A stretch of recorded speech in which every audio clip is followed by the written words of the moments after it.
Hey everyone, welcome back to my channel. For today's look, I wanted to do this bold, colorful look since I really never do one on my channel. So I just decided to go with like a half cut crease with a bright yellow lid. So if you're interested on how to recreate it, then just keep on watching.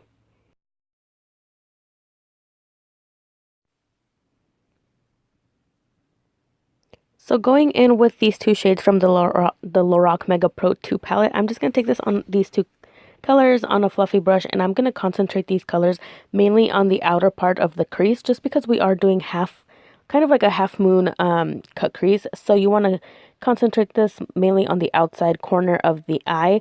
With any other typical cut crease, you would usually start in the inner corner of the eye and bring it out, kind of like a wing. But since this is going to be a little bit different, we're just going to concentrate the colors mainly on the outside corner of the eye and bring them in a little bit more than halfway into the corner of your eye. So since we're kind of working with dark shades, you want to kind of gradually apply the shadows on as opposed to just going in all at once and applying everything. So you're going to want to start off slowly and then just work your way up. As you can see here, I did go in a few times and then just apply color over and over and over, but make sure to keep everything blended because on my other eye, if you look at a certain angle, it kind of does look a little muddy, and that's just because I've never done like the half cut crease type of look. So now that I've kind of experienced with it a little bit, I kind of know what to do. So just make sure to pack everything and blend everything out as well. Going in with this shade called Saddle from the same Lorac palette. This is going to be the darkest shadow that we're going to use to kind of help us carve out the moon shape. I was going to go in with black, but I just didn't want anything so harsh. But if you want to use a black, go right ahead. I just wanted to keep everything kind of neutral. So you could see here that I'm creating kind of like more so like a C, as I would say, as opposed to just like the moon.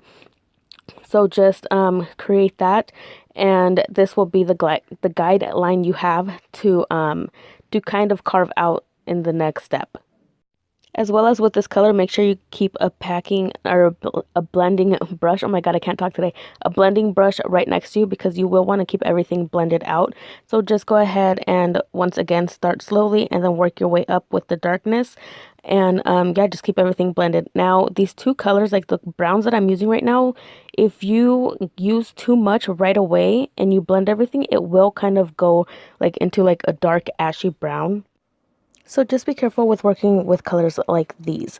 So onto cutting the crease part, which I know is pretty hard for some of you guys, but it's once you get the hang of it, it's pretty much easy for everyone. So just be careful cutting out the crease. Like I always say, just take your time. So what's a little bit different about this, more of like a C crease as opposed to just a long one, is you kind of have more control, and it's a little bit more easier to just follow because you're basically following your natural crease. So that's what I did. But if you want to just create a new crease, then go ahead and do that. But I followed my natural crease just to make everything a little bit more easier on myself.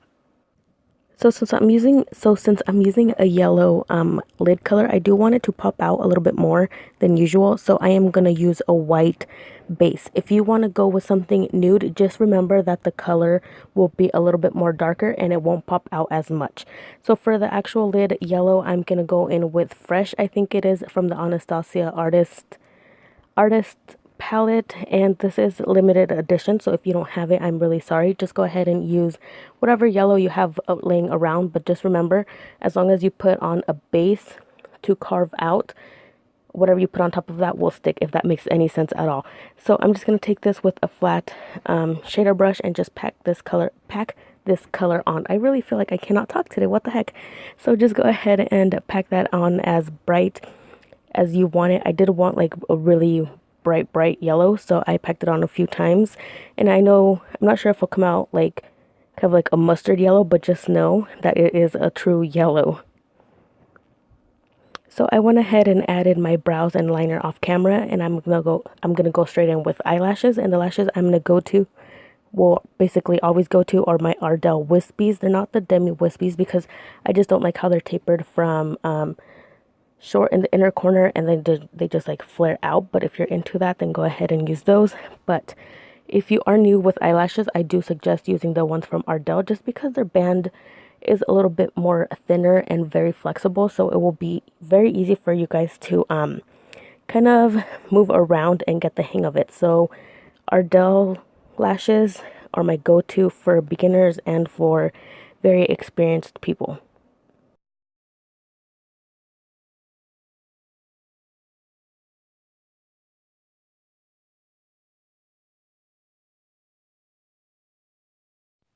So for the lips, I didn't really know what I wanted to do until I looked over and saw the perfect color.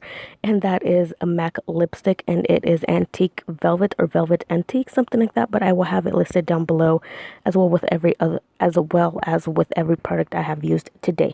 So I know this is not a typical everyday day or daytime look, but that's just the type of looks I'm into. I'm into more of dramatic looks.